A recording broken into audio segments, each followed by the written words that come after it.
Once upon a time, there was a sweet little girl who lived in a village near the forest. Everyone called her Little Red Riding Hood because she always wore a red cloak with a hood. Her grandmother had made it for her. The girl loved it so much that she wore it every day. One morning, her mother packed a basket of food and asked her to take it to her grandmother. Her grandmother lived in a cottage on the other side of the forest. Her mother told her to stay on the path and not to talk to strangers. Little Red Riding Hood promised she would be careful. She skipped happily into the forest with the basket in her hand. Birds chirped in the trees, and the sun shone through the leaves. She stopped to pick some flowers along the way. The forest was peaceful and full of color. Suddenly, a wolf stepped out from behind a tree. He looked at Little Red Riding Hood and smiled. "Where are you going, little girl?" he asked. She answered, "I'm going to visit my grandmother who lives in the cottage beyond the forest." The wolf had a clever idea. He wanted to eat both the girl and her grandmother. So he said, "Why don't you pick some more flowers for your grandmother?" Then he quickly ran off down a shortcut to the cottage. Little Red Riding Hood continued walking and picking flowers. She thought her grandmother would love a fresh bouquet. She wandered off the path just a little. The forest around her grew thicker and darker. Meanwhile, the wolf arrived at the grandmother's cottage. He knocked on the door softly. "Who is it?" asked the grandmother. "It's me, Little Red Riding Hood," the wolf said in a high voice. The grandmother sensed something was wrong, but before she could react, the wolf rushed in.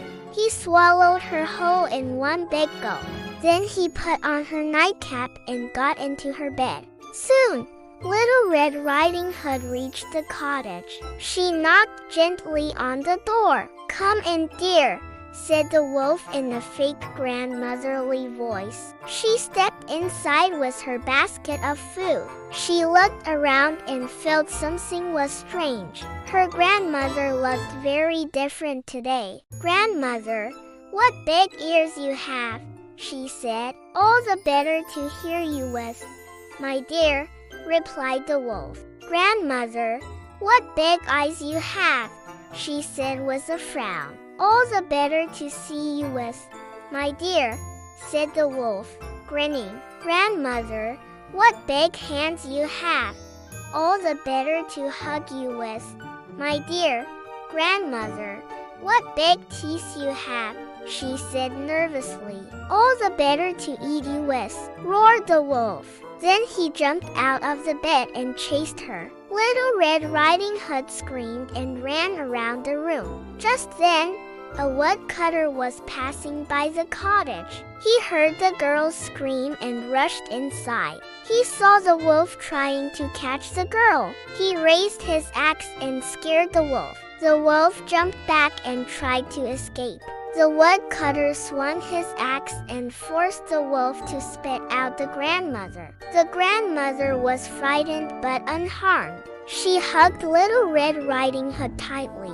The woodcutter chased the wolf away into the forest. The three of them sat down together, thankful to be safe. Little Red Riding Hood gave her grandmother the food and flowers. They laughed and talked happily. Her grandmother invited the woodcutter to stay for lunch. He gladly accepted and told them stories of the forest. Little Red Riding Hood listened with wide eyes. She learned many things about being careful. After lunch, Little Red Riding Hood said goodbye. She hugged her grandmother and thanked the woodcutter. Then she started her walk home. This time, she stayed right on the path. As she walked, she thought about what had happened. She realized how important it was to listen to her mother. She promised herself she would never talk to strangers again, and she would never leave the path. Back home, her mother was waiting for her. She hugged Little Red Riding Hood tightly. The girl told her everything that happened. Her mother was relieved and proud of her. That night, Little Red Riding Hood went to bed early. She thought about the adventure she had. She was happy her grandmother was safe, and she was glad the scary wolf was gone. As she closed her eyes, she felt warm and safe. The stars twinkled outside her window. The forest was quiet and peaceful again. She drifted off into a gentle sleep. From that day on, she never forgot the lesson she learned. She always stayed on the path and never talked to strangers. Her mother and grandmother reminded her often, but she didn't need reminding anymore. The villagers heard about her bravery. They praised her for being smart and quick. The woodcutter became her family's friend. He often visited and brought fresh firewood. The grandmother planted a garden near her cottage. Little Red Riding Hood helped her water the flowers. They grew roses, daisies, and lilies. The garden became the prettiest in the forest. Each week, Little Red Riding Hood visited again. She always brought something nice in her basket. They would talk, eat, and enjoy the flowers. The wolf never came back. One day, she brought her friends with her. They played games in the forest near the cottage. The grandmother watched them with joy. Everyone was happy and safe. The forest felt different after that. It seemed brighter and more cheerful. Animals came out more often. Even the birds sang louder. People from nearby villages came to visit.